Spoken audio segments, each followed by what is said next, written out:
सबको जय श्री कृष्ण, जय सिया राम, जय श्रीमन नारायण, दिगंबरा। ठाकुर जी की अति कृपा है। 15 दिवसीय भागवत भगवत वार्ता करने के लिए हम आप सब लोग यहाँ एकत्रित हुए हैं दत्त धाम में। महाराज, ये कथा आती है, वैराग्यवती नाम की एक कन्या थी। बचपन से ही वैराग्य की बातें करती थी। घर में उसके पिता राजा, माता रानी, लेकिन माता पिता को भी ज्ञान उपदेश करती थी। 4 वर्ष की अवस्था में पिताजी से कहती है, पिताजी जिस राजगद्दी पर आप शान से बैठते हो, एक दिन आप भी चले जाओगे, कोई और इसका हकदार होगा। पिता बोले, बेटी ऐसी बात क्यों करती है, अपसगुन क्यों बोलते? बोले, सगुन को अपसगुन मान लिया गया, ये सबसे बड़ा दुर्भाग्य है हम लोगों का। हम एक दिन जाएंगे, ये अपसगुन नहीं है, ये तो वास्तविकता है, इसको अपसगुन क्यों कहा? पिता ने घर बना करके बाहर दे दिया, बोले तू महल में मत रहा कर, सबको ऐसी टोकती रहती है। और खुश हो गई, अपने ठाकुर की सेवा करती। बोले बहुत अच्छा है, घर परिवार से दूर एकांत में अपने ठाकुर सेवा में हूं। हे ठाकुर जी, कृपा करके जल्दी मुझे गुरुदेव दे देना, एक मेरे जीवन में गुरुदेव भेज देना। तभी एक चोर आया था नगर में, और वो चोरी करने के लिए उचित स्थान ढूंढ रहा था। वैराग्यवती के घर पहुंचा तो खिड़की से सुन रहा था। वैराग्यवती अपने ठाकुर जी से कह रही थी, अब बस जल्दी कृपा करके गुरुदेव मेरे जीवन में भेज देना। चोर ने सोचा ये बढ़िया समय है, सीधी सादी लग रही है। धोती पहनी, तिलक लगाया, गले में कंठी माला पहनी, और हरिनाम संकीर्तन करते हुए चोर पहुंच गया द्वार पे।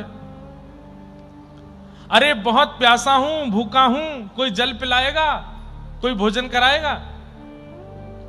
वैराग्यवती ने देखा संत वेश में कोई आया है। ध्यान से सुनना, बहुत अच्छी कथा है। अरे महाराज जी, घर में पधारी है ना भीतर, मैं आपको कुछ खिलाती हूँ, पिलाती हूँ। अरे नहीं बेटी, प्यास तो बहुत लगी, भूख तो बहुत लगी, लेकिन मैं खा नहीं सकता। बोले क्यों?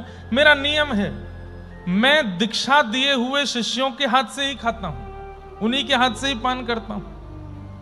अब मेरे दीक्षित शिष्य तो बहुत दूर रहते हैं, अब मैं भूखा प्यासा यहां पहुंच गया हूं, कैसे करूं, क्या करूं, मुझसे तो रहा नहीं जा रहा। चोर था। तो वैराग्यवती नेत्रों में आंसू भर लाई और अपने ठाकुर की ओर देखने लगी। ठाकुर जी, कितनी जल्दी सुनते हो आप। मैंने अभी कहा कि मुझे सदगुरु दे दो और आपने भेज दिए। तुरंत चरणों में प्रणाम करके बोली, आप मुझे दीक्षा दे दीजिए, मैं आपकी शिष्या हो जाऊंगी, फिर तो मेरे हाथ से जल पी लोगे ना। हाँ, ये तो हो सकता है, तो दे दीजिए दीक्षा। कंठी पहना दी, मंत्र बोल दिया, कोई भी नाम बोल दिया भगवान का। लाओ बेटी, जल दे दो। जल ले आई। गुरुदेव, आप मेरे गुरु हो गए, आज्ञा कीजिए, मैं क्या सेवा करूं? बोले बेटी, हमारे आश्रम का बहुत बड़ा उत्सव होने वाला है। सब शिष्य अपने गुरुदेव के आश्रम में कुछ कुछ संपत्ति भेंट करने के लिए ले चल रहे हैं, तुम्हारे पास जो भी बहुमूल्य हो ले चलो। अब वैराग्यवती थेड़ी, उसने तो महाराज कुछ छोड़ा ही नहीं, सोना चांदी जितना था घर में सब एक जगह भर दिया। चलिए गुरुदेव, आपके साथ। बेटी लाओ, ये मुझे दे दो, मैं पकड़ लेता हूं। लेके चले गए। वैराग्यवती तो चरणों की ओर देख रही है, अपने गुरुदेव के प्रति पूर्ण निष्ठा, यही मेरे आचार्य, यही मुझे ठाकुर जी से मिलाएंगे।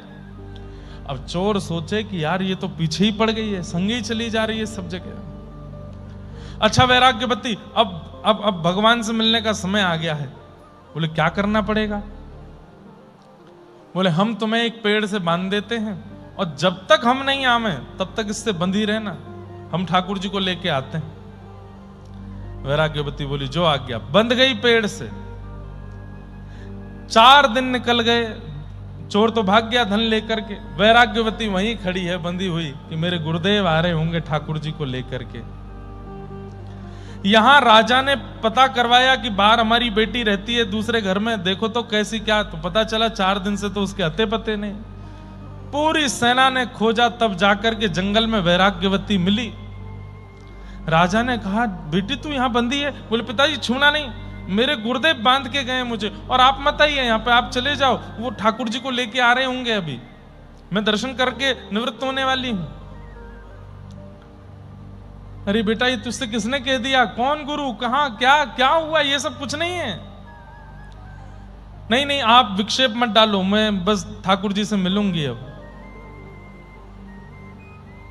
पिता ने जाकर के एक संत से कहा, संत ने समझाया, वैराग्यवती नहीं मानी। और बड़े संत के पास गए तो एक साधु महात्मा बोले मैं नारद जी को बुला सकता हूं पृथ्वी पर, वो यदि समझा दें तो मान जाएगी। नारद जी आ गए, करताल वीणा लेकर के नारद जी सामने प्रकट हो गए। वैराग्यवती बोली आप संभवतः भगवत हरिदास वर्य श्री नारद जी हैं। जी बड़े, ये तो होना ही था, मैंने कथा में सुना है नारदो देव दर्शन, देव दर्शन से पहले नारद जी का दर्शन होता है। अब ठाकुर जी का दर्शन होने वाला है, इसीलिए आप आए हैं ना। नहीं बेटा इसलिए तो नहीं आया हूं, बल्कि मैं तुम्हें सच्चाई बताने आया हूं कि जिसको तुमने गुरु मान लिया है वो तो चोर है,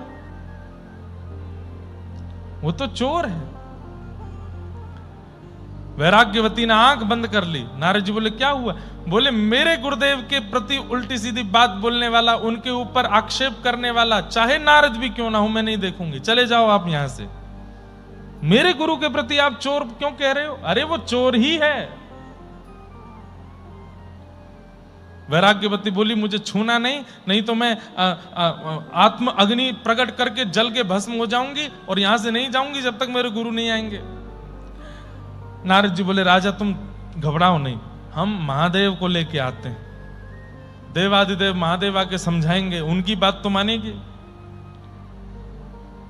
साक्षात त्र्यंबकेश्वर भगवान प्रकट हो गए, सामने महादेव खड़े हैं और वैराग्यवती देख रही है, आप संभवतः महादेव हैं। हाँ देवी, बड़ी कृपा, ये तो होना ही था, पहले नारद जी अब महादेव, अब जल्दी ही बस ठाकुर जी का दर्शन होने ही वाला है, इसीलिए तो आप सब आ रहे हैं। बोले नहीं बेटा हम इसलिए नहीं आए, हम तो ये बताने आए हैं कि तुम्हारे गुरु जी जो हैं वो चोर हैं।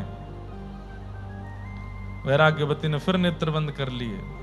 बोले मैं महादेव को भी नहीं निहारूं अगर मेरे गुरुदेव की निंदा करेंगे तो। राजा बोले नारद जी धरे रह गए, महादेव भी कुछ नहीं कर पाए, मेरी बेटी कैसे ठीक हो। महादेव बोले अब तो रुको, हम नारायण को ही लेके आते हैं, ईगो पे बात आ गई है हमारे। शंख चक्र गदा पद्मधारी गरुण पर बैठ के नारायण प्रकट हो गए सामने, और प्रकट होकर के बोले वैराग्यवती नेत्र खोलो। नेत्र खोल करके देखा तो साक्षात परमात्मा खड़े हैं। अब तो नतमस्तक हो गई, जय हो जय हो, कृपा हो गई। ये तो मुझे पता था मेरे गुरुदेव की निष्ठा का फल मिलेगा।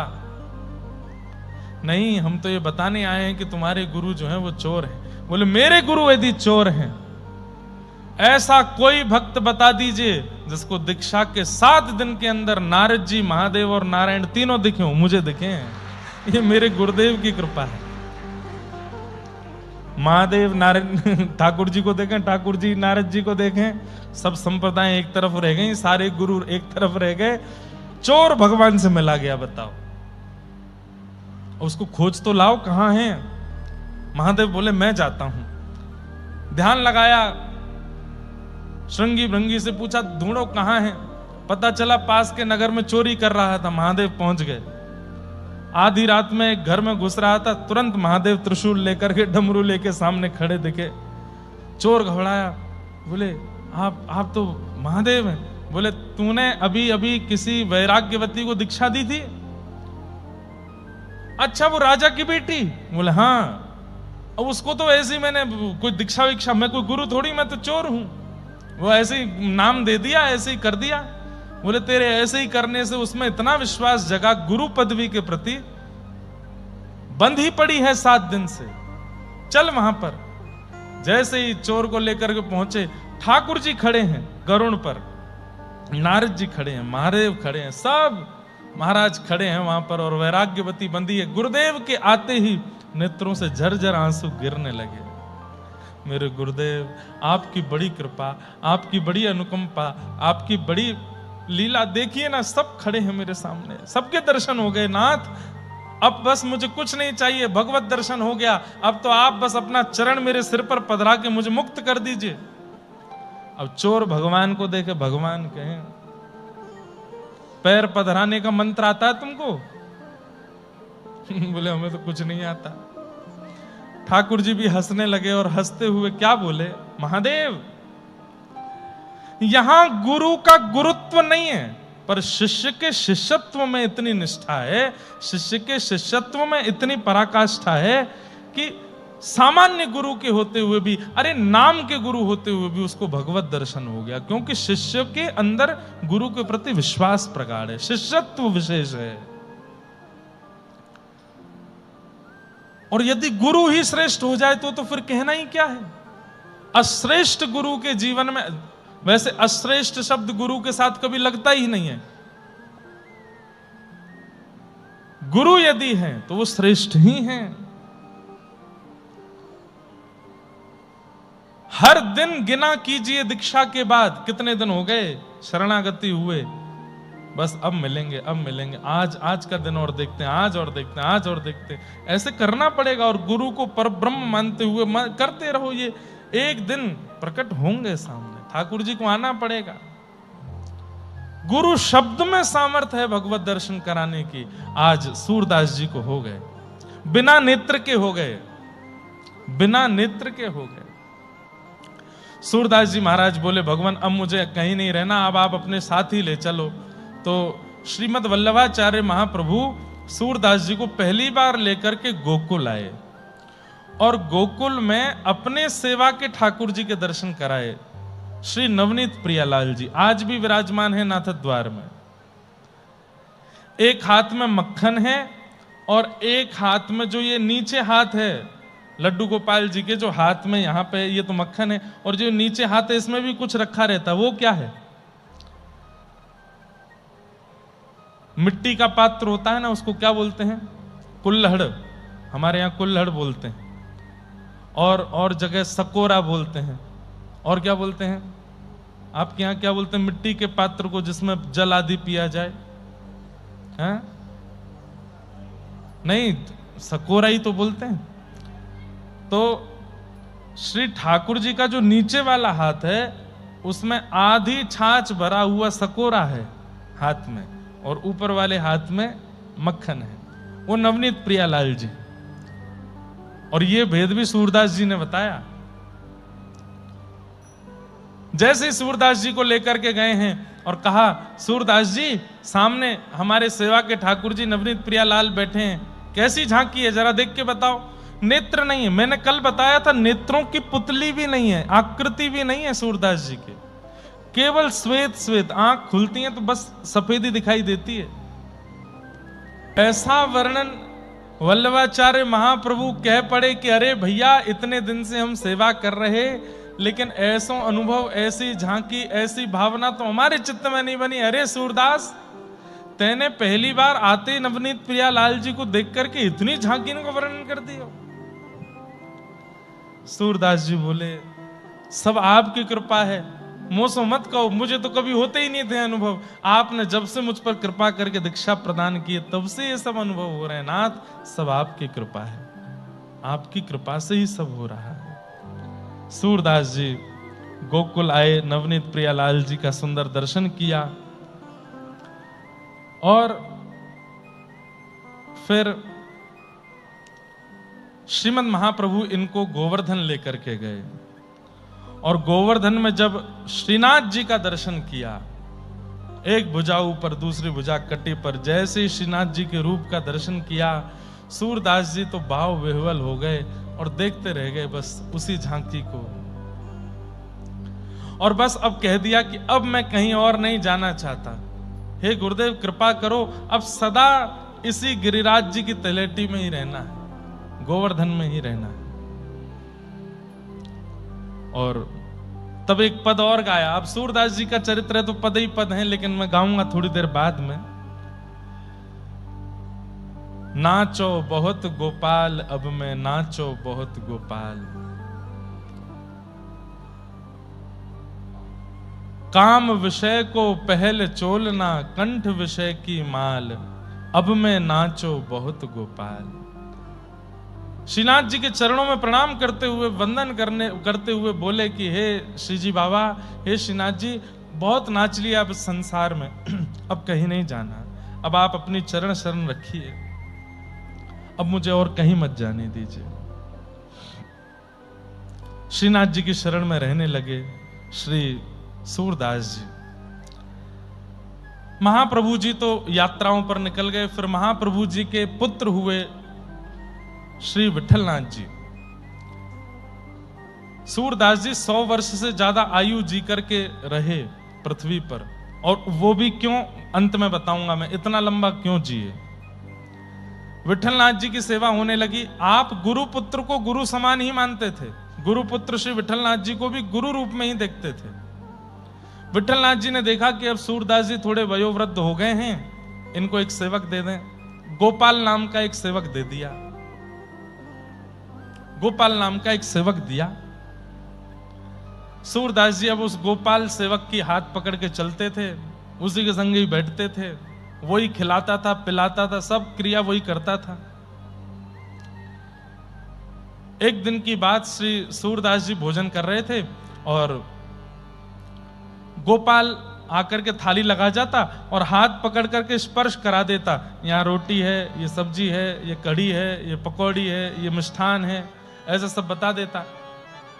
सूरदास जी बोले जल कहाँ है? तो बोले बाबा जल तो लायो नहीं मैं, रुक जाओ अभी ला रहा हूं, आप प्रसाद पानो शुरू करो, मैं जल लेके आऊं। और वो तो मन चला बालक, जैसे ही बाहर गया तो बाहर खूब सारे बच्चे खेल रहे थे, उन्होंने गोपाल को बुला लिया तो उनके संग खेलने चला गया। वो भूल गया कि भीतर जल दे के आना है। सूरदास जी ने धीमे धीमे रोटी सब्जी सब पाना शुरू किया। पाते पाते पाते कवल कंठ में फंस गया, और ऐसे फंसा कि महाराज बस अब तो स्थिति है कि आवाज नहीं निकले। गोपाल गोपाल बोल तो रहे थे लेकिन बोल नहीं पाए। अब तो खांस खांस के बुरा हाल, जल मिले नहीं। सूरदास जी बेचारे नेत्र हैं नहीं, कहां ढूंढने जावे अब जल। अरे गोपाल कहां है भैया, जल्दी जल दे जा भैया। बोल नहीं पाते हैं, फिर रुक जाता है गला, कंठ अवरुद्ध हो जाता है, श्वास रुक जाती है। उस गोपाल ने तो नहीं सुना, लेकिन गिरिराज जी के ऊपर बैठे हुए गोपाल जी ने सुन लिया। बोले मेरो सूरदास बेचारो कहीं पधार नहीं जाए। सो अपनी सोने की झारी लेकर के ठाकुर जी भागे, और ठाकुर जी भाग करके गए और सूरदास जी जिस चौकी पे बैठे थे वहां जाकर के अपनी झारी रखी, और अचक से सूरदास जी का हाथ उठा के झारी पकड़ा दी। अब ऐसी स्थिति में व्यक्ति ये नहीं देखता किसने हाथ पकड़ा, अब वो भी नेत्रहीन। जल मिला, तुरंत लेकर के उसको पीने लगे, उसका पान करने लगे, कंठ की जो स्थिति उसको ठीक करने लगे। ठाकुर जी चले गए। गोपाल आया, बड़ा डरा डरा सहमा सहमा सा जल का पात्र लेकर 2 घंटा बाद आया। यहां तो सूरदास जी प्रसाद आदि पा करके प्रेम से हाथ वाथ पहुंच करके बैठे थे, चिंतन कर रहे थे ठाकुर जी का। इतने में गोपाल आयो, बाबा मुझको क्षमा कर दियो, नहीं विलंब है गयो मुझको आवे में, आपने जलपान कियो कि नहीं, लो जल ले लो। सूरदास जी बोले अरे का बोले लाला, अरे पी तो लियो जल, तेने पिवाए तो दियो मुझको। गोपाल बोलो मैंने नहीं पिवाया बाबा, मैंने तो कोई जल दियो ही नहीं, मैं तो पात्र लेके अभी आयो। अरे पात्र मेरो गले में कवल फंस गयो, तेने हाय के हाथ मेरो पकड़ायो तभी तो मैंने पियो। गोपाल ने पीछे मुड़ करके जब चौकी की ओर देखा तो सोने की झारी रखी है। सूरदास जी बोले हाँ, अरे ये सोने की झारी यहां कहां से आई? अरे मैं सत्य बता रहा हूं, मैं तो बाहर खेलवे में लग गयो, मैं जल पिलावे नहीं आयो, कौन आयो? सूरदास जी के तो नेत्र सजल हो गए। अरे भक्त वत्सल दीन दयाल गोपाल प्रभु, अरे मैं गोपाल गोपाल कह के गलो पकड़ के बैठो या मारे, अरे मुंह तो पतो चल गए सोने की झारी है। बोले हाँ, नेत्र सजल। वो ला मुकु दे जल्दी, झारी लेकर के शीश से लगा में, फिर सुगंध ले में, वहां में से सुंदर पे सुगंध आ रही है। बोले अरे ये तो श्री जी बाबा की है, चल भैया लाठी लेके चलो ऊपर गिरिराज जी पे, गुसाई जी को दे के आ जाए वापस। झारी मांझ मूझ करके लेकर के गए, रोते जा रहे हैं रास्ते भर। कितने कृपालु हैं नाथ, कितनी कृपा करते हैं, कितना अनुग्रह करते हैं। ऊपर पहुंच गए। गुसाई जी जैसी ही झारी दिखाई, बोले अरे ये तो श्री जी बाबा की झारी है। सूरदास जी आपके पास कैसे है? झारी मतलब जल पीने का पात्र। आपने गिरधर लाल जी के पास भी झारी जी दर्शन किए होंगे। उसमें ऐसे एक स्रोत निकला रहता है जलपान का, आपके पास कैसे आई? तब पूरा वृत्तांत बताया तो गोसाई जी भी भावुक हो गए।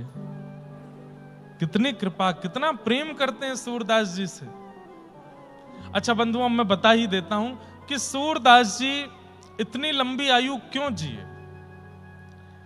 सूरदास जी ने ठाकुर जी से वरदान मांगा है। ठाकुर जी प्रकट नहीं हुए अभी तक उनके सामने, लेकिन उन्होंने एक ही वरदान मांगा है कि नाथ, मैं भक्त हूं, आप मेरे स्वामी हैं, इसके लिए मुझे आपको कुछ भेंट देनी है। क्या भेंट देनी है? कम से कम 1.25 लाख पद लिख करके आपको भेंट देनी है। जब तक 1.25 लाख की संख्या पूरी ना हो जाए मेरे प्राण मत हरण करना। सूरदास जी नित्य पद रचना करते हैं, इसलिए ठाकुर जी हर स्थिति में उनकी रक्षा करते हैं ताकि उनकी जो मन की भाव है वो पूरे हों। बड़ी कृपा, रोते रहे मंदिर में ठाड़े ठाड़े, कितनी कृपा करते हो नाथ, कितने दयालु हो आप। कुटिया आए थे मेरी, मुंह को जल पिवाए के चले गए। नेक यासों ज्यादा कृपा काऊ दिना मुंह पे कर दियो नाथ, तो बड़ भाग मानूंगा अपने। अब तो ठाकुर जी को इतने प्रिय लग गए सूरदास जी। सूरदास जी अपनी कुटिया में बैठ करके गाते हैं और ठाकुर जी नित्य सुनने के लिए जाते हैं। ऐसे जाते हैं कि सूरदास जी को पता ना चले। एक बार सूरदास जी बहुत सुंदर एक पद गा रहे थे। तेरो मुख नीको की मेरो राधे प्यारी। क्या भाव है? ठाकुर जी दर्पण हाथ में लेकर के बैठे हैं और श्री प्रिया जी से कह रहे हैं कि हे प्रिया जी, या दर्पण में देख के नेक बताओ तो मैं सुंदर हूं कि आप ज्यादा सुंदर हो। आहा, सूरदास जी वर्णन कर रहे हैं। इतने में ही ऊपर गिरिराज जी पर बैठे हुए श्रीनाथ जी मचल गए। अरे ये मेरी अंतरंग लीला, ये सूरदास को कैसे पता? मैं श्री जी के संग कहां लीला करूं, ये सूरदास को कैसे पता? दोपहर 12-1 बजे का समय, राजभोग आरती के बाद मंदिर बंद हुआ था। तुरंत श्रीनाथ जी खिड़की से निकल के जाने लगे। किशोरी जी प्रकट हो गई, कहां जा रहे हो? ठाकुर जी बोले कहीं नहीं, बस यहीं जा रहा हूं पास में। वो सांची बताओ कहां जा रहे हो? अरे एक अपने सखा के पास जा रहा हूं। अकेले जा रहे हो? और मैंने देखो है तुम रोज दोपहर में चले जाओ 12-1 बजे। गुसाई जी से शिकायत करूंगी तुम्हारी, रोज चले जा। मैं अरे नहीं, गुसाई जी तो कछु मत कही हो। एक शर्त पे बोले का मोए भी लेके चलो। नहीं नहीं, नहीं आप मत चलो। क्यों? अरे श्यामाजू, आप बहुत निर्मल हृदय की हैं, आप बहुत दयावंत स्वभाव वाली हैं, बहुत जल्दी कृपा करुणा करने लगे। और इतनी जल्दी करुणा करनी नहीं है, इतनी जल्दी कृपा करनी नहीं है, मैं अपने आप देख लूंगा, आप यहीं रहो। तो ठीक है आप जाओ, मैं गुसाई जी से कह दूंगी कि आप तो कपाट बंद करके जामे, तुम्हारो लाड़ लो खिड़की में तो भाग जाए। ठाकुर जी कलिकाल में बंधुओं अपने अर्चक से डरते हैं।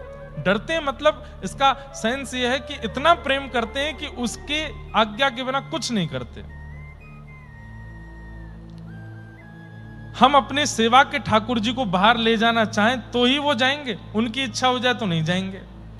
हम अपने सेवा के ठाकुर जी को आम पवाना चाहें तो मेरी इच्छा होगी तो ही ठाकुर जी पाएंगे, नहीं तो नहीं पाएंगे।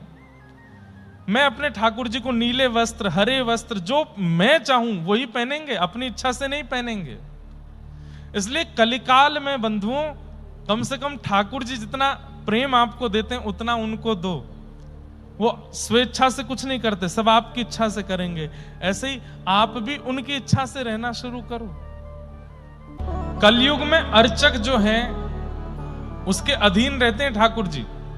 वो पीला पहनाएगा तो पहनेंगे, वो कड़ी खिलाएगा तो खाएंगे, वो रसगुल्ला खिलाएगा तो खाएंगे, अपनी इच्छा से कुछ नहीं करते। श्रीनाथ जी कहने लगे, हे श्री जी, मैं खिड़की से लांग के कहीं जा रहा हूं, आप गुसाई जी को ये मत बताइए। मुंह को उनते डर लगे। श्री जी बोली, मुंह को संग लेके चलो। बोले एक शर्त पे। बोले क्या? आप बिल्कुल मौन जाओगी और मौन आओगी, कुछ नहीं बोलोगी रास्ते में। बोले कुछ नहीं बोलूंगी, चलो। और ठाकुर जी किशोरी जी को लेकर के सूरदास जी की कुटिया पहुंचे। चुपचाप बैठ करके सूरदास जी एक पद गा रहे थे और धीमे से खिड़की खोल करके धीमे से ठाकुर जी और श्री जी को लेके भीतर आए और एक कोने में आकर के बैठ गए।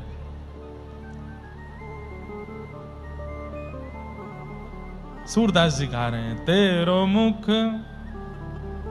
मुख नीको की मेरो श्यामा प्यारी, तेरो मुख नीको की मेरो श्यामा प्यारी, दर्पण हाथ लिए नंद नंदन, दर्पण हाथ लिए नंद नंदन, सांच कहो वृषभानु दुलारी, सांच कहो वृषभानु दुलारी। ठाकुर जी दर्पण लेकर के पूछ रहे हैं, हे प्रियाजू ने क्यों तो बताओ, मैं सुंदर लग रहा हूं कि आप सुंदर लग रही हो? सूरदास जी गा रहे हैं और ठाकुर जी और श्री जी बैठ के सुन रहे हैं और दोनों के नेत्र सजल हो रहे हैं। क्यों? अरे ये लीला तो हमारे गोलोक धाम की है, अंतरंग लीला, ये सूरदास को कैसे पता? ठाकुर जी दर्पण दिखा रहे हैं और श्री जी मुंह बना करके कह रही हैं, हमसे कहो खुद ही क्यों ना देखो, हमसे कहो खुद ही क्यों ना देखो, हम गोरी तुम श्याम बिहारी, हम गोरी तुम श्याम बिहारी, मेरो मुख जैसे चंद उजियारो, मेरो मुख जैसे उजियारो। हमसे कह रहे हो कि देख के बताओ कौन ज्यादा सुंदर लग रहा है, ये कोई देख के बतावे वाली बात है? अरे शीशा में स्पष्ट है रहे हो है, हम गोरी हैं और तुम सांवरे हो। अरे तो वो तो मुंह को भी पता है कि मैं सांवरा हूं, नेक तो बताए दो कैसा लग रहा हूं। ज्यादा ही सुनने की इच्छा है रही है तो सुनो। बोले क्या? मेरो मुख जैसे चंद उजियारो, मेरो मुख जैसे चंद उजियारो, और तुमरो मुख जैसे रैन अंधियारी, तुमरो मुख जैसे रैन अंधियारी। मैं तो ऐसी लग रही हूं जैसे पूर्णिमा को चंद्रमा, और तुम ऐसे लग रहे हो अमावस्या की घनघोर रात्रि। जैसे ही कि अब भाई किसी सांवले व्यक्ति को, काले व्यक्ति को काला कह दो ठीक है, सांवला कह दो यहां तक भी ठीक है, अब सीधे कह दो ए अमावस्या यहां पे आ, कितना बुरा लगे। ए अमावस्या इतकुआ कहां डोल रहा, उसको कितना बुरा लगेगा।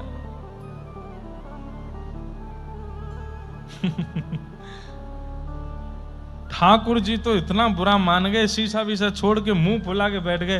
बोले श्री जी ये भी कोई बात है, कारो कह दो, सांवरो कह दो, कोई और बात। कोई अमावस्या बोलता है क्या? आप अमावस्या बोल रही हो हमको। जैसे ही ठाकुर जी मान करके बैठे हैं, सूरदास जी गा रहे हैं, प्रिया प्रियतम सुन रहे हैं। ये सब दिमाग में रखिए भाव। बंधुओं देखो, जो विषय यहां लिया गया है ना, ये सुनने का विषय नहीं है, ये अनुभव का विषय है। और अनुभव ऐसे नहीं होगा, चिंतन करना पड़ेगा आपको उसी स्थिति का। अब ठाकुर जी मान करके बैठे हैं और श्री प्रिया जी उनको मना रही हैं, श्री जी उनको मना रही हैं। कैसे मना रही हैं? अरे आप तो रूठ के बैठ गए, रहने दो मोते, बात मत करो, चली जाओ और जाओ।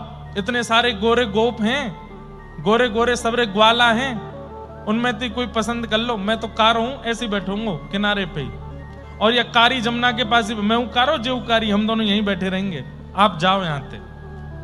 अब श्री जी मना रही हैं, क्या कह रही हैं? अरे नेक मेरी बात तो सुनो। बोले कहा बात है? तेरो नयन में मोटो मोटो कजरा, तेरो नयन में मोटो मोटो कजरा, अरे देखो तो कैसो यशोदा मैया ने मोटो मोटो काजल लगाए के भेजो है। ठाकुर जी बोले लो अब ही जगन्नाथ बन जाऊंगो। मीड़ करके पूरा काजल फैला लियो। वैसे ऐसा हुआ तो नहीं था, लेकिन जब ठाकुर जी ने आंख मीड़ी ऐसे कर लिए तो श्री जी गा गई होंगी, जगन्नाथ जगन्नाथ चक्कानैन चक्कानैन नीलाचल वारे, तू न संभाले तो हमें कौन संभाले। हो कौन संभाले तो हमें कौन संभाले। हे जगन्नाथ जगन्नाथ चक्कानैन चक्कानैन जगन्नाथ जगन्नाथ चक्कानैन चक्कानैन नीलाचल वारे, तू न संभाले तो हमें कौन संभाले। हो कौन संभाले तो हमें कौन संभाले। बस पद चल रहा है, वहीं चलो। ये तो मैंने ऐसे जोड़ दिया अपनी तरफ से। ठाकुर जी बोले मोटो मोटो काजल लो फैला लियो मैंने, और कारो है गो में। अब बताओ, अरे श्याम सुंदर आप इतना ज्यादा मान कर रहे हो, मैं तो एक बात बता रही हूं ना, सुनो तो। तुमरो नयन में मोटो मोटो कजरा, तेरो नयन में मोटो मोटो कजरा, हमरे नयन में तुम बनवारी, हमरे नयन में तुम बनवारी। हे श्याम सुंदर ने एक मेरी आंखन में देख के बताइयो काजल लगाया हो मैंने। ठाकुर जी बोले नहीं आपने तो नहीं लगाया हो। बोले लगाए हो है पर आपको दिख नहीं रहे हो। बोले कौन सा काजल लगाए हो है। बोले मेरे नेत्रन के काजल तो आप ही हो, जो नेत्रन में सदा बसे वही को तो काजल के हैं, मेरे नेत्रन में तो आप बैठे हो, मुंह को काजल की कहा आवश्यकता। ठाकुर जी पहले तो हंसे, अच्छा मैं सदा आपके नेत्रन में रहूं। फिर थोड़ी देर अच्छा काजल के रूप में फिरते कारो बोल दियो मुंह को। श्री जी बोली नहीं नहीं नहीं ऐसी बात नहीं, आप इतना बुरा नहीं मानो। तुम तो नख पे गिरिवर धार्यो, नख पे गिरिवर धारो। आपने नख पे गिरिराज जी धारण किए, पर आपसे ज्यादा बलशाली मैं हूं। क्यों? हम उर्धार रहे गिरधारी, हम उर्धार रहे गिरधारी। श्री जी बोली आपने तो नख पे गिरिराज जी उठाए, पर गिरिराज जी उठाए भय श्याम सुंदर को गिरिराज सहित हमने अपने चित्त में धारण कियो है ना आपसे ज्यादा बलशाली हम। हमारे चित्त में आप हो, मेरे नेत्रों में आप हो, मेरे सब जगह आप ही हो श्याम सुंदर, ऐसे बुरा मत मानो। इतने में ठाकुर जी ने मान छोड़ दियो, रूठनो छोड़ दियो, और श्री प्रिया जी और ठाकुर जी दोनों ने एक दूसरे को आलिंगन कियो। सूरदास जी कुटिया में बैठे बैठे गा रहे हैं, सूरदास या छवि की शोभा, सूरदास या छवि की शोभा, इन नैनन सो तरत नटारी, इन नैनन सो तरत नटारी। यहां सूरदास जी गा रहे हैं और इतने में ही ठाकुर जी को सिसकियों की आवाज आने लगी। ठाकुर जी बोले ये सिसकी कौन ले रहे हो? देखी तो बगल में श्री जी खूब जोर जोर से नेत्रन से आंसू गिर रहे हैं और कह रहे हैं मुंह को इनको नेत्र देने, अभी कृपा करूंगी इन पे। ठाकुर जी बोले नहीं करना, मैंने आपसे कही ना, बोलोगी नहीं कुछ करना। अरे वो सूरदास है, वो नेत्र नहीं है, तभी तो इतना बड़ा भक्त है। नेत्र मिल जाएंगे तो वहां के रस खत्म हो जाएगा, वहां को भाव खत्म हो जाएगा। इसका मतलब क्या है? किसी को ठाकुर जी ने कुछ वियोग दिया है, इसका मतलब उस वियोग से ही उसका निर्माण होगा। मत दो श्री जी। श्री जी बोली चाहे नेत्र नहीं दूं, एक बार या को स्पर्श तो करूंगी, कछु तो कृपा करूंगी। ठाकुर जी बोले तुम्हारे पाम पूजूं, हाथ जोड़ूं, मत करो ऐसा। अरे बाबा है पकड़ लेगो। लेकिन इनको तो लग रहा था कि सूरदास जी को पता नहीं चल रहा है, पर सूरदास जी के नेत्र नहीं है, कान तो हैं। आज सुबह सुबह मंगला दर्शन करने गए थे सूरदास जी, और उस समय जो इत्र की सुगंधी ली थी वही इत्र की सुगंधी पूरी कुटिया में आ रही है। वो तो तभी समझ गए थे कि दोनों आगे बैठ गए हैं। अब सूरदास जी बोले ये तो कृपा करेंगे नहीं, मुझे ही करवानी पड़ेगी। और सूरदास जी बिल्कुल अनजाने से ही बने, लाठी उठाई अपनी और लेकर के चलते चलते खिड़की खोली और दरवाजा खोल के बाहर निकले। श्री जी बोली, अरे बाबा कहीं गिर जाएगो, अरे देखियो कैसे चल रहा है, अरे ये कहीं गिर जाएगो। अरे वो सूरदास है, वहां की उम्र ना देख रही, 70 साल को है गयो, अभी तक सब चलनो फिरनो सब आदमी सब पता हो गली मोहल्ला कौन से हैं। प्रिया जी बोली, मैं तो आज पहली बार मिली हूं, मैं ऐसे नहीं, मैं इनको एक सहारो दे दूं। ठाकुर जी बोले, कोई आवश्यकता नहीं है श्री जी, जल्दी चलो, मंदिर खुलवे वारो है, दर्शन देनो है। अच्छा नेक दूर तक देखन दो ये कहां जाएंगे। सूरदास जी जानबूझ करके उस रास्ते पर गए जहां आगे गड्ढा गहरा सूखा कुआ था। बोले यहां गिरूंगो, इनके सामने गिरूंगो, ठाकुर जी तो नहीं उठाएंगे, लेकिन आज श्री जी आई हैं, वो उठाए बिन मानेंगी नहीं, और आज उठाएंगी तो बस जीवन भर के लिए उठ जाऊंगा मैं। और सूरदास जी ऐसे चलते जा रहे हैं, और चलते चलते चलते आगे जैसे ही कुआं आया, श्री जी बोली, अरे कुआं गिर जाएगा। इतने में तो सूरदास जी गिर गए। अब तो श्री जी बोली, मैं मंदिर नहीं जाऊंगी, जब तक इनको बाहर नहीं निकाल लेंगे मैं नहीं जाऊंगी। ठाकुर जी बोले, चलो। ऊपर कुआं के ऊपर से ठाकुर जी झांक रहे हैं। कैसे निर्दयी हो आप, हैं ये बेचारो आंधरो यहाँ पे पड़ो है, या को निकाल के नहीं जाओगे, निकालो चलो। अब कैसे निकारूं? बोले इतनी बड़ी कारी कमरी ओढ़ रखी है, या को नीचे डारो। बोले इतनी लंबी ना है। बोले लो मेरी चुनरी बांध दो यहाँ में। तो ठाकुर जी की काली कमरी, किशोरी जी की चुनरी, और नीचे डारी रस्सी बन गई, और ऊपर से ठाकुर जी बोले, बाबा आहा, कानों में जैसे स्वर गया। सूरदास जी गिरे हैं, चोट लगी है, पर दर्द नहीं हो रहा है। आहा, श्याम सुंदर बोल रहे। बोले ये नाटक कर रहे हैं तो मैं भी नाटक करूं। सूरदास जी बोले, हाँ भैया लाला कौन है? अरे बाबा यहीं पास के गांव को हूं, आप गिर गए हो जा कुआं में, मैंने अपनो पटका डारो है, या को पकड़ के ऊपर को आए जाओ। अच्छा भैया पकड़ तो मैं लूंगो, लेकिन मुंह पे चढ़ो ना जाएगो, मैं पकड़ लूंगा, तुम खींच लो ऊपर। कुआं था तो कुएं में जो रस्सी डालने का वो होता है, उससे ठाकुर जी ने डाला था, तो नीचे गया, जैसे ही पकड़ा, एक बार और सुगंधी ली, वही इत्र की सुगंधी है, श्रीनाथ जी के पटके की सुगंधी है। समझ गए, बोले श्याम सुंदर है, बस एक बार पकड़ में आ जाए। सूरदास जी ने पकड़ लियो। अब यहां ठाकुर जी खींचे तो ठाकुर जी से खींचे नहीं। अब देख कैसी लीला, जगत नियंता जगदाता, उनसे नहीं खींचेंगे सूरदास, लेकिन ये भी लीला कर रहे हैं। श्री जी से बोले, हे श्री जी खड़ी खड़ी कहां देख रही हो, चलो मेरी कमर आप पकड़ो, मैंने ये पटका पकड़ो, आप मुंह को खींचो, मैं पटका को खींचूंगा, या सूरदास को बाहर निकालें। अब श्री जी ठाकुर जी को खींच रही हैं, ठाकुर जी पटका खींच रहे हैं, और धीमे धीमे धीमे सूरदास को बाहर ला रहे हैं। सूरदास जी बीच बीच में रो जाते हैं, भावुक हो रहे हैं। जय हो कृपानाथ, बड़ी कृपा बड़ी कृपा। जैसे ही सूरदास जी बाहर आए, बाहर आकर के वो बीच के मार्ग से बस नीचे कूदना था। ठाकुर जी बोले, सूरदास जी ने पटका पकड़ रखा है, ठाकुर जी बोले, हाँ बाबा अब कूद जाओ, पटका दे दो मुझे। ठाकुर जी की आवाज जहां से आ रही थी, सूरदास जी ने उसी दिशा में जोर से छलांग मारी, और ऐसे छलांग मारी पकड़ने की भावना से कि पकड़ में आ जाए। तो ठाकुर जी तो किनारे हट गए, श्री जी के चरणन में जाके गिरे, और दोनों चरण ऐसे पकड़ लिए सूरदास जी ने, और पकड़ करके कस के पकड़ लिए बिल्कुल।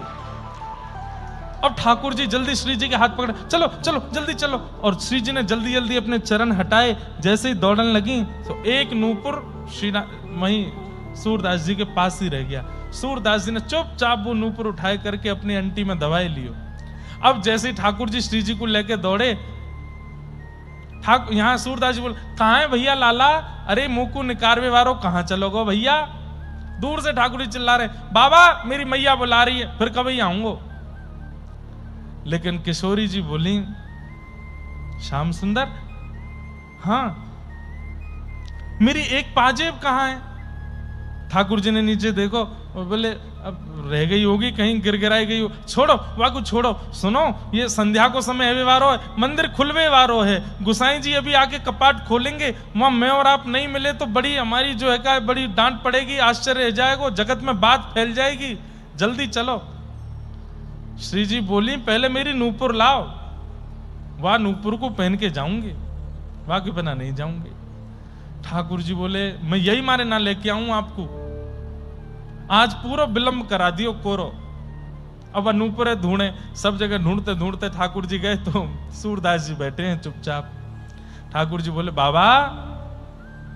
हाँ भैया लाला, अरे मैं बोई हूं, आपको निकाल के गयो का। अच्छा क्या बात है लाला? बोले मेरी सहेली आई संग में, वह सहेली को एक नूपुर गिर गो है, आपने देखो? अरे लाला मैं तो सूरदास हूं, नेत्र ही ना है मेरे, मैं कहां से दिख सकूं?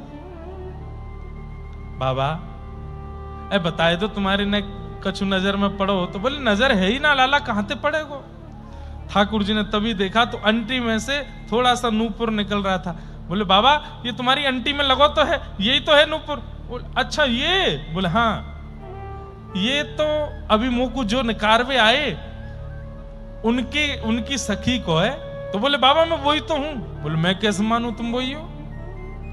अभी मैं तुम्हें दे दूं और फिर बाकी बात फिर कोई छोरा आयो आके बोलो मैंने तुम निकारे मेरी सखी को नूपुर गिर को दो, मैं तो कहूंगा कि मैं तो दे दियो। बोले अरे तुमने कोई और को दे दियो, वो तो मेरी सखी को है, मैं कैसे जानूं कि तुम्हारी सखी है? कैसे जानोगे? बोले एक नूपुर तुम्हारे पास है, एक नूपुर मेरे पास है, एक की पहचान करा दो, दूसरा ले जाओ। वह सखी को लेके आओ और बातें कहो, अपनो एक नूपुर की पहचान मुंह को करा दे, मैं दूसरा दे दूंगा। किशोरी जी गई, बाबा दूर से सुन लो नूपुर की आवाज और आवाज से आवाज मिला लो। सूरदास जी बोले मेरे कान कमजोर हैं, आके स्पर्श करा दो, स्पर्श कर लूंगा तो पता कर लूंगा यही है, तो पहना दूंगा। किशोरी जी गई और जैसे ही जाए करके अपने पैर को स्पर्श करायो, सूरदास जी ने दूसरे पैर में नूपुर पहनाना शुरू किया। ठाकुर जी कान में बोले नूपुर पहनते ही भाग लियो, ये बाबा पकड़ लेगो। श्री जी बोली हाँ ठीक है। जैसे ही नूपुर पहनाया, श्री जी जैसे ही दौड़ने लगी, सूरदास जी ने फिर से दोनों चरण पकड़ लिए। बोले आज नहीं छोड़ूंगा, बिल्कुल नहीं छोड़ूंगा। अरे लाला तू को जावे की जल्दी, तू चलो जा, श्री जी को नहीं छोड़ूंगा। अरे बाबा इनको तो छोड़ना पड़ेगा। बोले एक शर्त पे छोड़ूंगा। बोले कैसे? मुंह को दर्शन दो दोनों, आज मुंह को प्रत्यक्ष दर्शन दो तो ही जान दूंगा, नहीं तो नहीं जान दूंगा। ठाकुर जी और श्री जी दोनों सामने थाड़े हैं। सूरदास जी के नेत्रों पर भगवान ने हाथ फेर दिए। सूरदास दर्शन करो। और जैसे ही सूरदास जी ने आज इतने वर्षों के पश्चात पहली बार नेत्र खोले, और पहली बार नेत्र खोलते ही श्याम वर्ण श्री मुरली मनोहर, गौर वर्ण श्री राधिका रानी दोनों युगल सरकार सामने खड़े हैं और प्रेम पुलकित नेत्रों से श्री सूरदास जी उनका मधुर दर्शन कर रहे हैं। बोलो भक्त वत्सल भगवान की। बसो मोरे नैनन में यह जोड़ी, बसो मोरे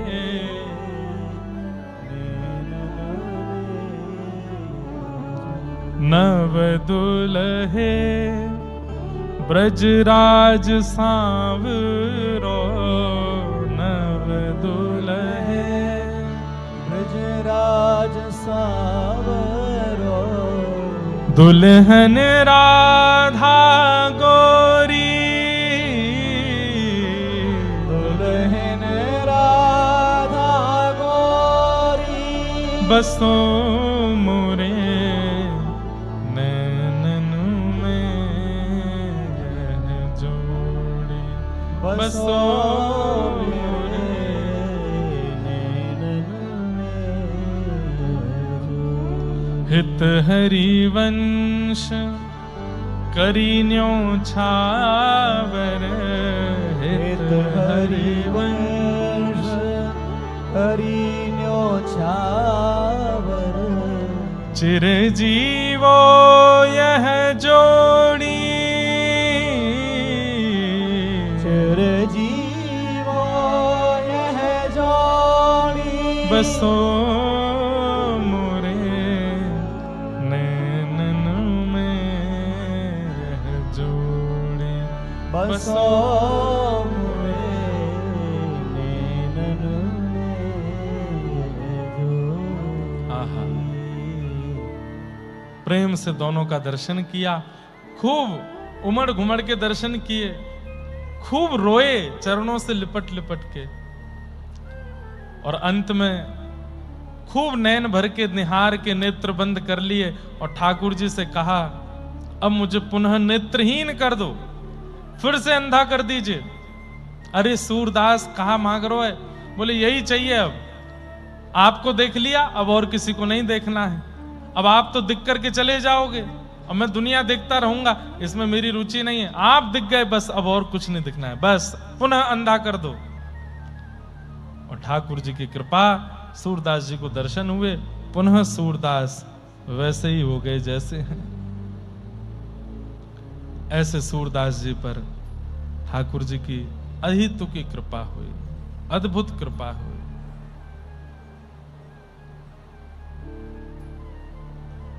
ऐसे सूरदास। लेकिन ये कृपा बंधुओं, अभी तक भी मैं ये बात कहता रहूंगा कि ये कृपा गुरुदेव की है। सूरदास जी के ऊपर उनके गुरु की कृपा चल रही है, जिसके कारण उनके जीवन में ये सब घटनाएं हो रही हैं, ये सब अनुभव उनको हो रहे हैं। इस प्रकार श्री प्रिया प्रियतम ने उनको वहां से दर्शन करके प्रस्थान किया। एक दिन गोस्वामी बालकों के मन में आया कि सूरदास जी रोज मंदिर में आते हैं और जैसी झांकी होती है वैसा ही पद गा करके सुना देते हैं। आपस में गोस्वामी बालकों ने कहा, हमको तो लगता है सूरदास पहले ही पता कर लेता है, रात्रि में ये किसी अंदर के मंदिर के भीतरिया से पूछ लेता है कल कौन सी पोशाक होगी, कौन सा श्रृंगार होगा। हमें विश्वास नहीं हो सकता कि सूरदास बिना नेत्रों के ठाकुर जी की झांकी का वर्णन कैसे गा देता है। तब गोस्वामी बालकों ने आपस में कहा, आज ऐसा श्रृंगार करो, ऐसा श्रृंगार करो, ऐसा अलग सा श्रृंगार करो कि सूरदास बता ही नहीं पाए कि आज कौन सी पोशाक पहनी है। विठलनाथ जी के पुत्र थे, उन्होंने ठाकुर जी को ऐसा अद्भुत श्रृंगार किया। कैसा श्रृंगार किया? आज ठाकुर जी को कुछ पहनाया ही नहीं, केवल एक मोती की माला गले में पहना दी और कुछ नहीं पहनाया, बिल्कुल निर्वस्त्र ठाकुर जी खड़े हैं। और सूरदास जी का आगमन हुआ। सूरदास जी से कहा, सूरदास जी आज की झांकी का वर्णन करो, आज ठाकुर जी कैसे लग रहे हैं। सूरदास जी पहले तो खूब हंसे और हंस करके बोले आज तो बहुत ही ज्यादा सुंदर लग रहे हैं। बोले कैसे लग रहे हैं, गा के बताओ। बोले आज तो बहुत ही ज्यादा अच्छे लग रहे हैं, क्या बताऊं। बोले गा के बताओ। सूरदास जी तुरंत अपना करताल हाथ में लेते हैं और हाथ में लेकर के गाने लगते हैं। बड़ा प्रसिद्ध पद है, सब जानते हैं, पर सूरदास जी की वाणी में सब लोग गाइए। आहा, कैसे लग रहे हैं ठाकुर जी। देखे नंगम नंगा आज हरि, देखे नंगम नंगा आज हरि, देखे नंगम नंगा आज हरि, देखे आज हरि, देखे नंगम नंगा आज हरि, देखे आज हरि, देखे नंगम नंगा आज हरि, देखे जल सुत भूषण अंग विराजे, जल सुत भूषण अंग विराजे, जल सुत भूषण अंग विराजत, जल सुत भूषण अंग विराजत, बसनहीन छवि उठत तरंगा, बसनहीन छवि उठत तरंगा। सूरदास जी क्या कह रहे हैं? जल सुत भूषण अंग विराजे। जलसुत किसको कहते हैं? जलसुत कहते हैं कमल को, और जलसुत कहते हैं मोती को। जलसुत, सुत यानी कि बेटा, जल से जिसका जन्म हो, कौन है वो? मोती। मोतियों की माला गले में पहनी। अब देखो ये सूरदास जी का कवित्व है। मोतिन माल गले उर साजे, ऐसा भी गाया जाता है, लेकिन मूल पद में सूरदास जी क्या कह रहे हैं? जल सुत भूषण अंग विराजे, जल सुत भूषण अंग विराजे। मोतियों की माला पहनी है, और ये कटी का भाग मोती की माला से ही ढक रहा है, नीचे कुछ पहना नहीं है ठाकुर जी ने, बिल्कुल निर्वस्त्र हैं आज। मोतीन की ही माला है, मोतीन के ही बाजूबंद, मोती के कड़ूला, मोती की ही कौंधनी है, मोती के ही पांव में नूपुर है, सब कुछ मोती का धारण किया है। बसनहीन छवि उठत तरंगा,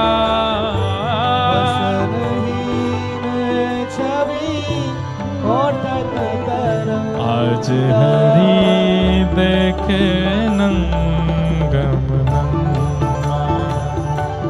आज हरि देखे नंगम नंगा। ओ अंग अंग प्रति अमित माधुरी, अंग अंग प्रति निरख लजित रवि कोटि अनंगा,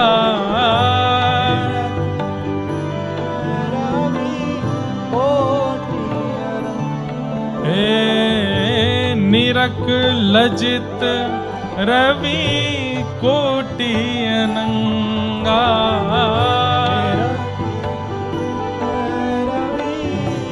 अरे और दिन के श्रीनाथ जी के स्वरूप पर तो एक सूर्य न्यौछावर होता होगा, लेकिन आज बिना वस्त्रों के ये जो लाला खड़े हैं नंगम नंगा बनकर के, इन पे तो कोटि कोटि सूर्य एक साथ न्यौछावर हो रहे हैं, अपनी रूप माधुरी, अपने तेज पर लज्जित हो रहे हैं। इतने सुंदर ठाकुर जी आज लग रहे हैं, क्या वर्णन करूं। जैसे ही सूरदास जी गा रहे थे, बंधुओं बहुत ध्यान से सुनिएगा, सूरदास जी ने जैसे ही गाया आज हरि देखे नंगम नंगा, तो जितने लोग दर्शन कर रहे थे सब दर्शन करना भूल गए, सूरदास जी की तरफ देखने लगे। ये कैसे बता देते हैं, इनको कैसे पता चल जाता है कि ठाकुर जी ने क्या पहना क्या नहीं पहना। जब सब सूरदास जी की ओर देखने लगे तो सूरदास जी ने इशारा किया, अरे देखो हम यहां बैठकर के ठाकुर जी की छवि का वर्णन कर रहे हैं, वहां श्याम सुंदर मंद मंद शर्माते हुए हंस रहे हैं। आज नंगम नंगा गुसाई जी ने खड़े कर दिए हैं, ठाकुर जी शर्मा रहे हैं, मुस्का रहे हैं, श्रीनाथ जी की दतुइयां दिख रही हैं, देखो देखो। और उस दिन एक क्षण के लिए जितने वैष्णव थे सबने श्रीनाथ जी के दांत देखे, दतुइया देखी, कैसे मुस्कुरा रहे हैं लाल जी। किलकत हंस दधि मुख लपटत, किलकत हंस दधि मुख लपटत, हे सूर हसत ब्रज युवतिन संगा सुर हसत ब्रज युवतीन संग। आज हरि देखे नंगम नंगा, आज हरि देखे आज हरि देखे नंगम नंगा, आज हरि देखे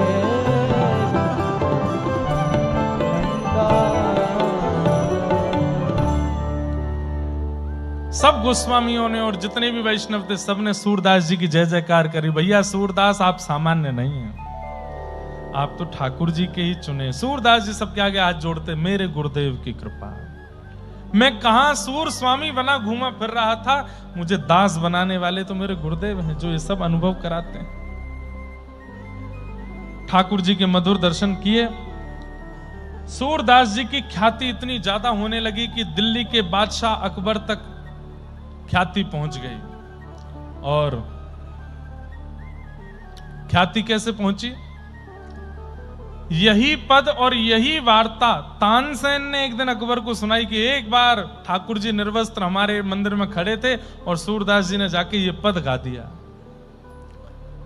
तानसेन रिजवार तो था। अकबर ने तुरंत कहा, ये पद किसका है? ये लास्ट में तुमने सूर कहा, कौन है सूर? तो बोले सूरदास जी हैं हमारे ब्रज में। बोले उनको लेके आओ, हमारे दरबार में गाना गाएंगे। बोले वो दरबार का गाना नहीं गाते हैं, फिर भी उनको बुलवाओ। बहुत बुलाया, सूरदास जी पहले तो गए नहीं। एक दिन अकबर और तानसेन ही सूरदास जी के पास आ गए और कहा, कुछ सुनाइए। बोले बैठ जाओ। मन रे माधव सो कर प्रीत, ये पद सुनाया।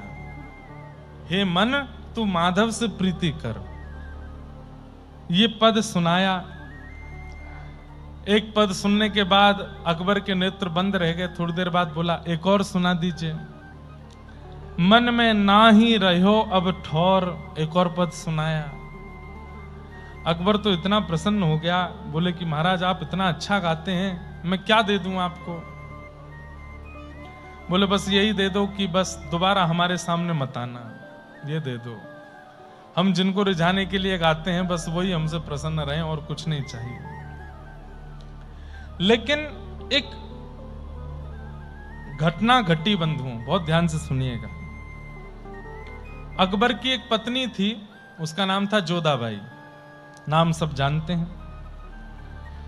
जोधाबाई नित्य यमुना जी जाया करती थी दीपदान करने के लिए दिल्ली में। कृष्ण भक्त थी जोधा। एक दिन जोधाबाई जब यमुना प्रणाम करने के लिए गए तो यमुना जी के तट पर कपड़े में लिपटी हुई एक छोटी सी बालिका जोधाबाई को मिली और उसका रूप देख करके उसका इतना सुंदर भाव देख करके उस छोटी सी बालिका को जोधाबाई ले आई और ला करके अपने यहां रखा। 12-13 वर्षों तक अकबर को पता नहीं चलने दिया कि वो किसी बालिका का लालन पालन कर रही है। क्यों? मुगल शासक है, स्त्री और कन्या ये सब सुरक्षित नहीं रहती थी मुगलों के समय पर। जोधाबाई जानती है कि अगर पता चल गया कि मेरे पास ये छोटी सी पुत्री है, ये धीरे धीरे बड़ी होगी, राजा इससे भी निकाह कर लेगा, ये बादशाह ऐसा है, पर मैं इसको ऐसा नहीं होने दूंगी, इसको प्रेम से रखूंगी अपने पास। और जोधाबाई उसको अपने साथ रखती थी, ठाकुर जी की भक्ति करती, ठाकुर जी का भजन करती और ठाकुर जी का श्रृंगार करती, तो वो बालिका संग में रहती। और जब जब अकबर आता था तब तब पहले योजना बना के उसको कहीं भेज दे। वो इतना व्यस्त रहता था, उसकी अनेक पत्नियां थी, तो जोधाबाई को ज्यादा दिक्कत हुई नहीं। एक दिन जोधाबाई बड़ी उदास बैठी थी, तो इनकी पुत्री ने पूछा,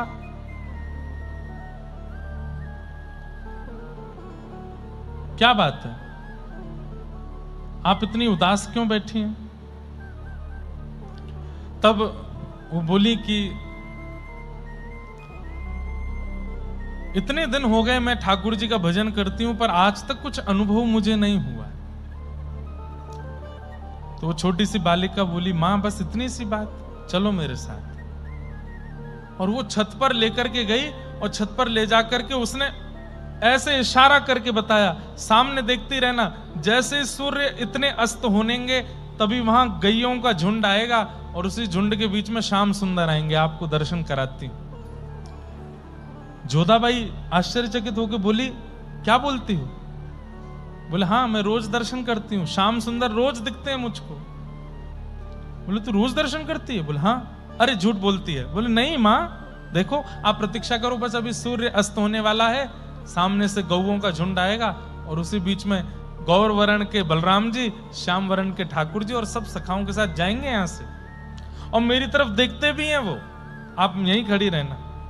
जोधाबाई खड़ी रही। जैसे सूर्य अस्त हुआ तो क्या देखती हैं कि गौओं का झुंड आ रहा है, वेणु की ध्वनि आ रही है, और ऐसी वेणु की ध्वनि जो पहले कभी सुनी नहीं है। लेकिन श्याम सुंदर नहीं दिख रहे, ठाकुर जी नहीं दिख रहे। जोधाबाई बोली, मुझे गैया दिख रही हैं, मुझे वेणु का रो सुनाई दे रहा है, पर श्याम सुंदर तो नहीं। अरे मां देखो ना, वही तो हैं, मुझे नहीं दिख रहे हैं।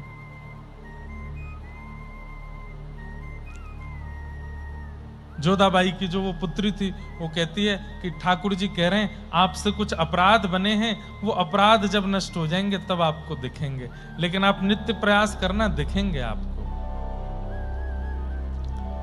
अब तो जोधाबाई उसको पुत्री कम अपनी गुरु ज्यादा मानने लगी, अब तो पास ही बैठी रहती है, और बताओ ना, और श्याम सुंदर को क्या प्रिय है, और अब तो जोधाबाई इतनी ज्यादा व्यस्त रहने लगी उसके साथ, कभी कभी अकबर बुलवाता था तो जोधाबाई जाती नहीं थी। अकबर ने कहा, इतने दिन से हम बुला रहे हैं, जोधाबाई आती नहीं, क्या बात है?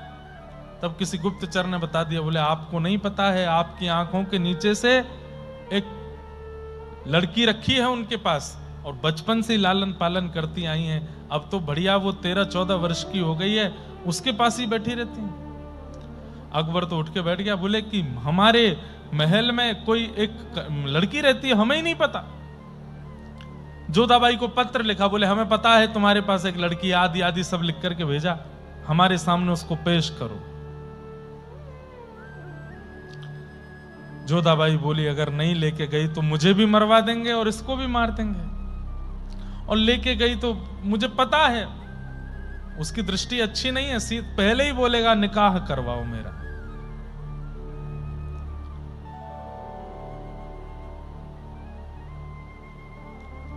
अंत में जोधाबाई पर और कोई रास्ता नहीं था तो लेके गई उस पुत्री को।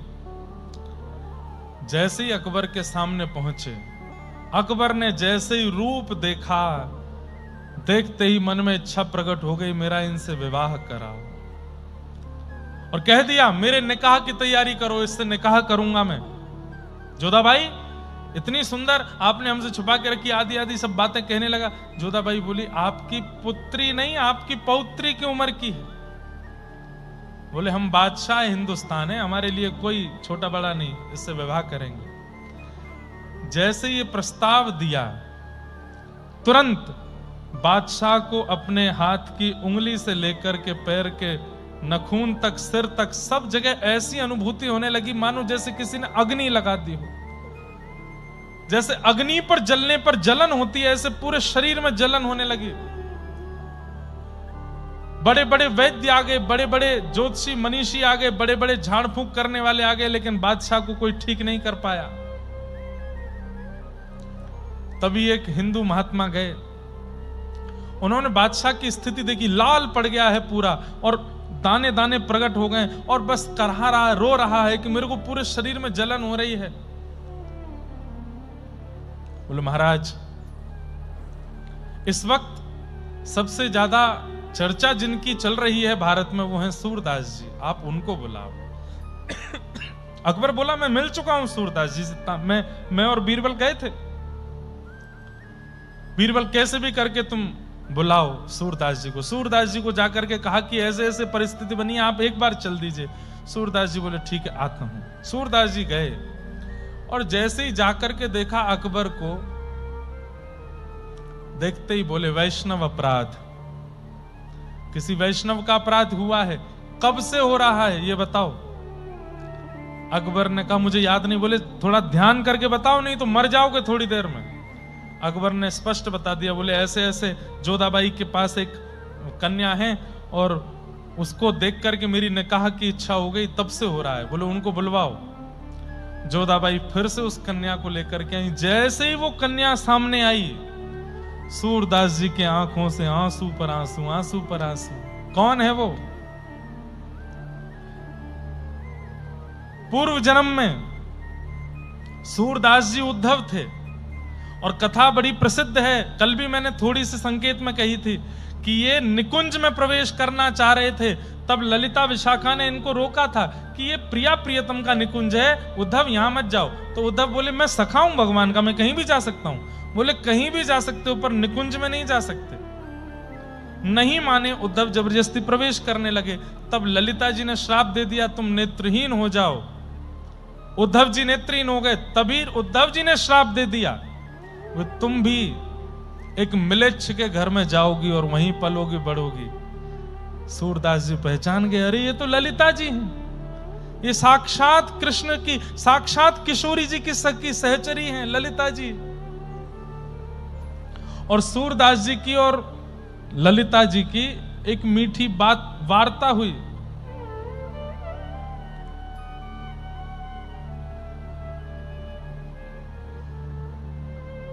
ललिते तोहे बूझत साजहां, ललिते तोहे बूझत साजहां।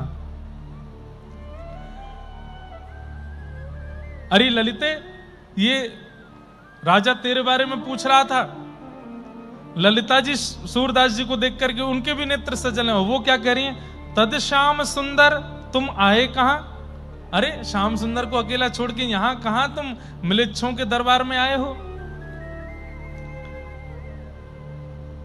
सूरदास जी बोले ये दुनिया अजब तमाशा, ये दुनिया बड़ी अजीब है। मैं तो नहीं आ रहा था पर मुझे पता चला इससे वैष्णव अपराध हुआ, इसलिए चला आया।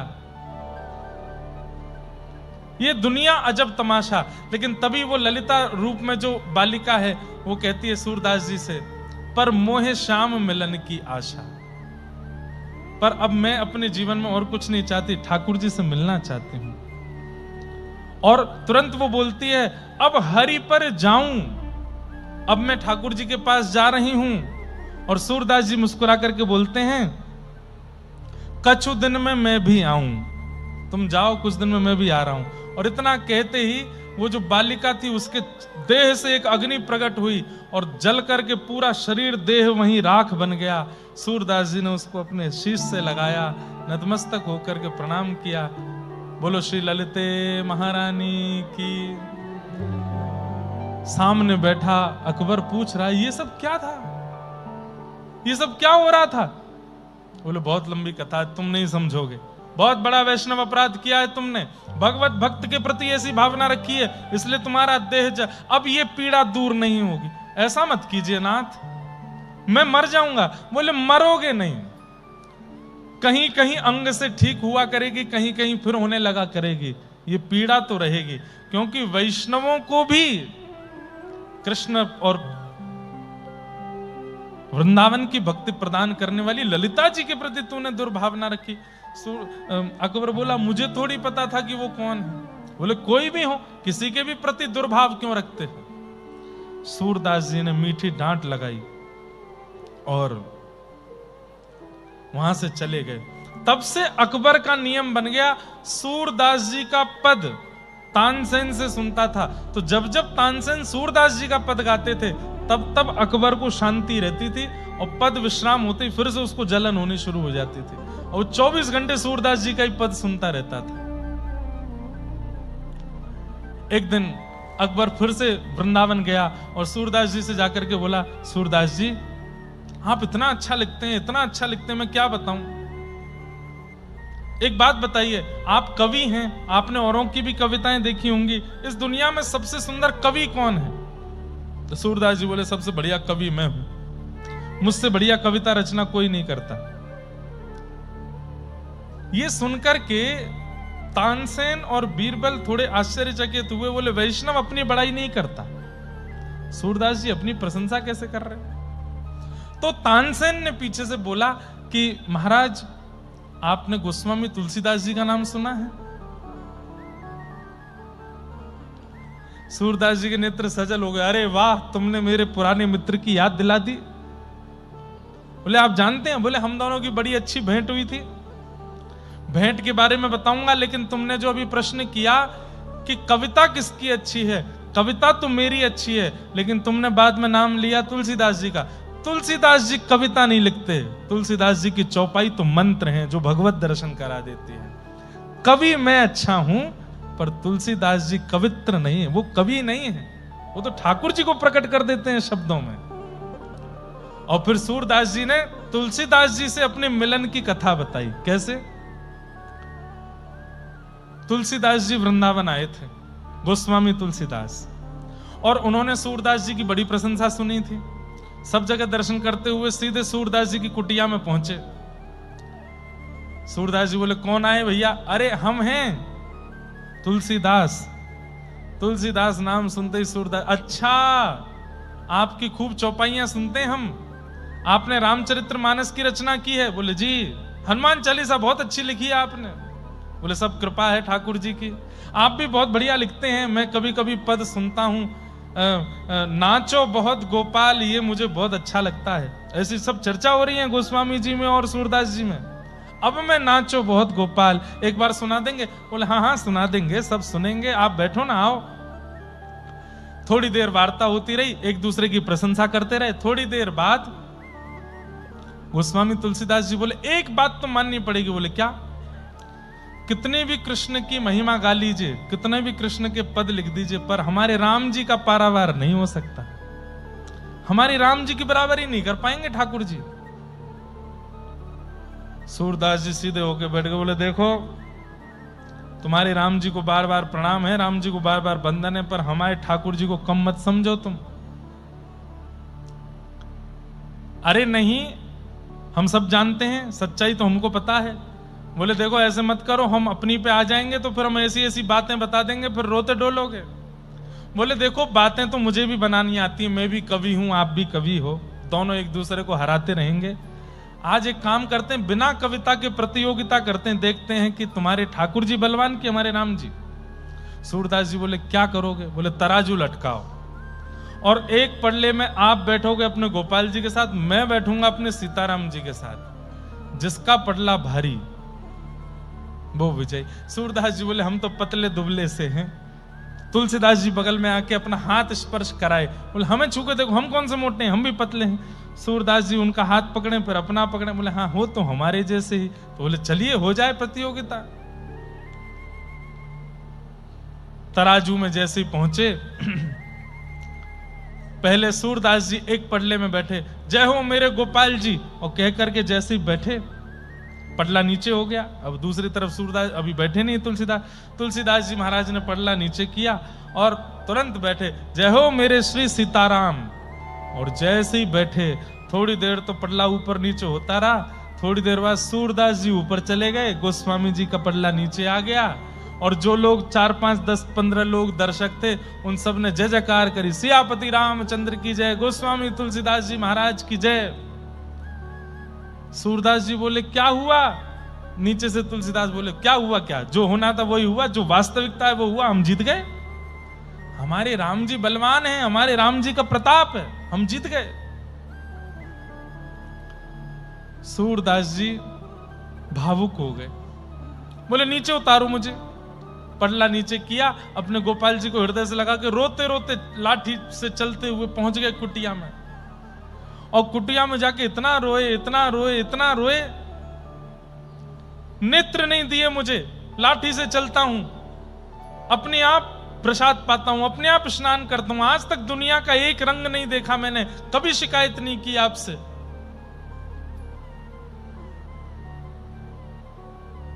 आज तुलसीदास के सामने अगर मेरी इज्जत रखनी थी तो सब भूल गए आप।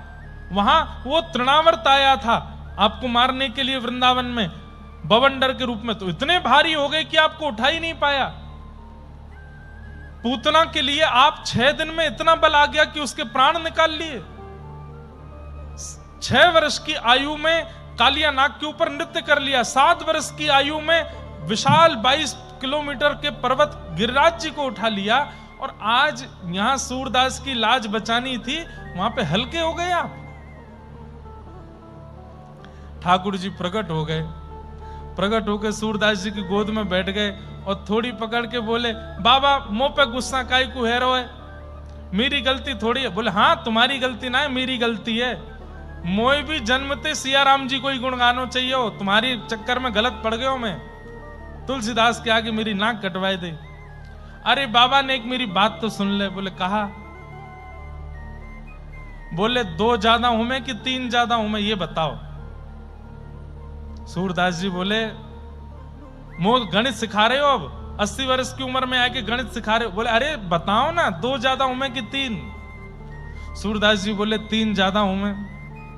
तो बोले आप जब पड़ले में बैठे तो क्या बोल के बैठे? जय हो मेरे गोपाल जी, एक आप और एक मैं। और तुलसीदास जी जब बैठे तब क्या बोले? जय हो मेरे श्री सीताराम। तो सिया जी भी, राम जी भी और ऊपर से तुलसीदास, तो 3 होंगे तो भारी पड़ी जाएंगे ना वो। तुम दोबारा तराजू लगवाओ और अब की बार चढ़ते हुए बोलना जय हो मेरे राधे श्याम। देखियो कमजोर कहीं नहीं पड़ोगे तुम, हम भारी रह जाएंगे दोनों। मैं और प्रिया जी दोनों तुम्हारी गोद में बैठ के इतना वजन कर लेंगे कि तुरंत नीचे आ जाएगा। सूरदास जी बोले ठीक है ठीक है। गोपाल जी को मूर्तिमंत गोपाल जी हो गए, गोद में लेके फिर से छड़ी लेकर के गए। गोस्वामी जी कहाँ हैं? तुलसीदास जी कहाँ हैं? तुलसीदास जी कहीं राह पे थे। बोले रुको रुको रुको रुको रुको। अच्छा तो अयोध्या चलने के लिए आए हो हमारे साथ? ठाकुर जी को छोड़ करके अब सीताराम जी को भजोगे इसीलिए आए हो? बोले ऐसे कैसे छोड़ देंगे, क्यों आए हो? बोले हम इसलिए आए हैं एक बार तराजू फिर से लगाओ, फिर से लगाओ तराजू, और आप बैठना और फिर से मैं बैठूं, अब की बार होगा निर्णय। गोस्वामी तुलसीदास जी बोले नहीं नहीं नहीं, एक ही बार होगा निर्णय, बार बार नहीं होगा। नहीं नहीं एक बार और लगा दो। नहीं नहीं अब नहीं होगा, एक बार लगा दो, मेरे कहे से लगा दो। गोस्वामी तुलसीदास जी ने सूरदास जी को हृदय से लगाया और खूब कस के हृदय से लगा करके बोले जिसने आपको कुटिया में आके पढ़ाया है मैं भी उसको जानता हूं, मैं भी सब जानता हूं कौन आकर के सब सिखा के गया है। अरे दोनों एक ही हैं, काहे को इतने चिंता कर रहे हो नाथ? आपके जो ठाकुर जी हैं वही हमारे राघव जी हैं, बस हमारे थोड़े से शांत हैं, आपके थोड़े से चप्पल हैं। कोई ऐसी हमारी प्रतिस्पर्धा वाली बात नहीं है। सूरदास जी भी भावुक हो गए, यहां तुलसीदास जी भी भावुक हो गए और दोनों भक्तों का प्रिय मिलन हुआ। इस प्रकार सूरदास जी ने अपने तुलसीदास जी से मिलन की कथा बताई। सुन करके बड़ा प्रसन्न हुआ अकबर। अकबर ने कहा कि मैं आपके समस्त पदों को देखना चाहता हूं, आप सारे पद भिजवा दो।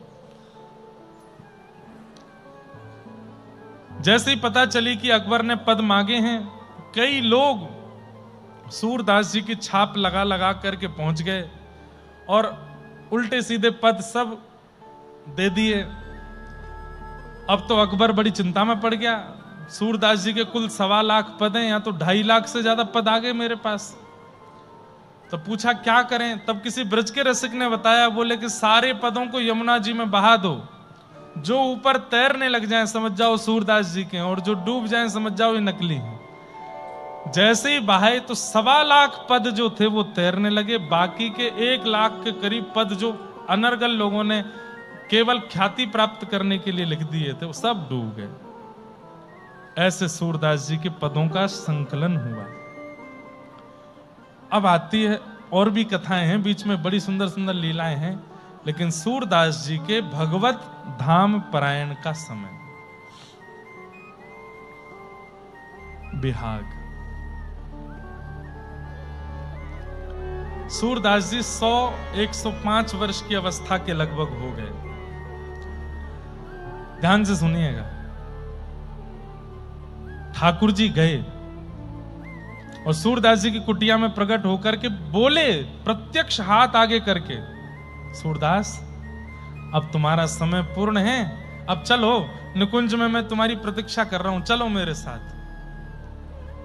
सूरदास जी बोले, जय जय, 1.25 लाख पद लिखने थे, अभी लाख हुए हैं, आप कृपा करके थोड़ा सा और समय दे दें, 25,000 पद रह गए, मैं लिख दूंगा। ठाकुर जी बोले, तू चिंता काहे को कर रहा है? बोले, क्यों? तैने लाख लिखे हैं, लेकिन तू सबन की गिनती करवा ले, 1.25 लाख ही निकलेंगे। बोले, 1.25 कब हो गए? बोले, तैने लाख लिखे, 25,000 मैंने लिख दिए तेरे बट के, अब मुंह पे सहन ना है, तू जल्दी निकुंज चल मेरे संग। और सूरदास जी ने गिनती करवाई तो उनके 1.25 लाख ही पद थे। और मैंने कल बताया कि जहां सूर है या सूरदास है वो सूरदास जी के हैं, और जहां सूर श्याम है वो ठाकुर जी के द्वारा लिखे हुए पद हैं। जय जय, बस अब आज्ञा दो, मैं जल्दी आऊं। ठाकुर जी बोले, बस अब जो जो तुम्हारे गुरुदेव के प्रणाम, रज को प्रणाम, वृंदावन को प्रणाम करने की जो स्थिति है वो करो, चलो।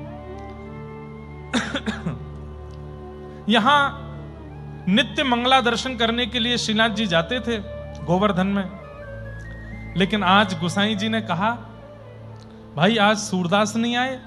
तब सबने कहा, आज स्वास्थ्य ठीक नहीं है सूरदास जी का, और सूरदास जी अपने लगभग अब अंतिम श्वास ले रहे हैं। तो गोसाई श्री विठल नाथ जी ने पूरे गोवर्धन में हल्ला करवाया। बोले, क्या?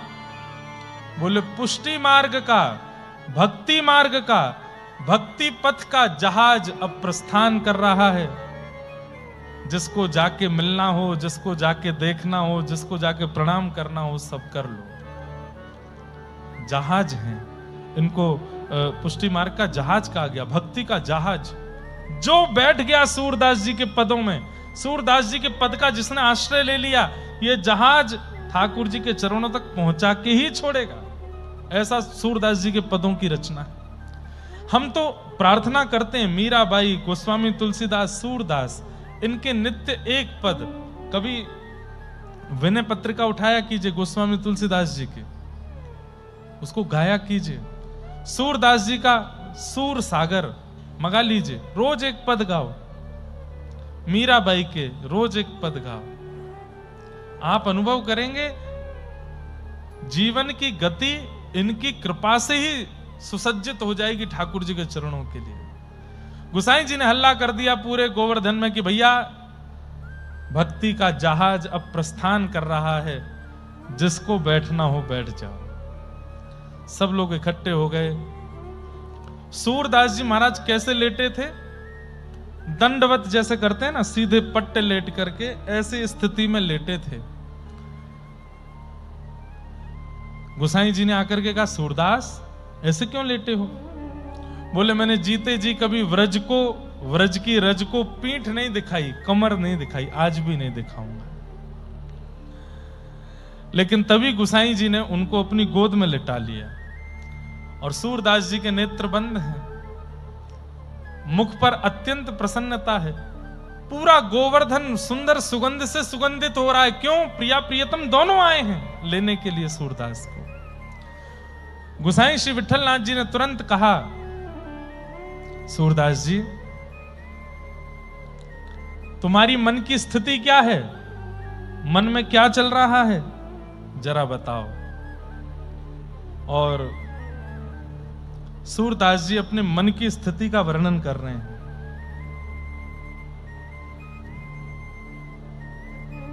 बाली बाली हूँ, बाली बाली हूँ, कुंवरी राधिका। किसका स्मरण कर रहे हैं? किशोरी जी का स्मरण कर रहे हैं। और अपनी अंतिम स्थिति में श्वास निकलने वाली है सूरदास जी की, और सूरदास जी कह रहे हैं, मैं ऐसी किशोरी जी की बलि बलि जा रहा हूं।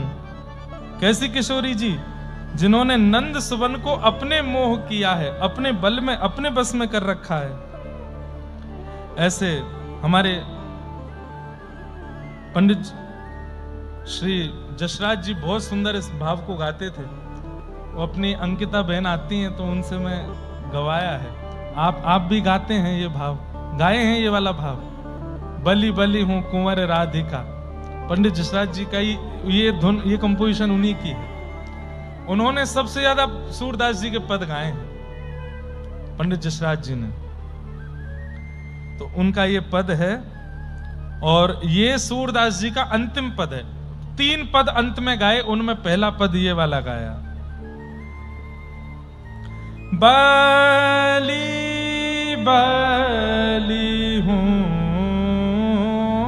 बली बली हूं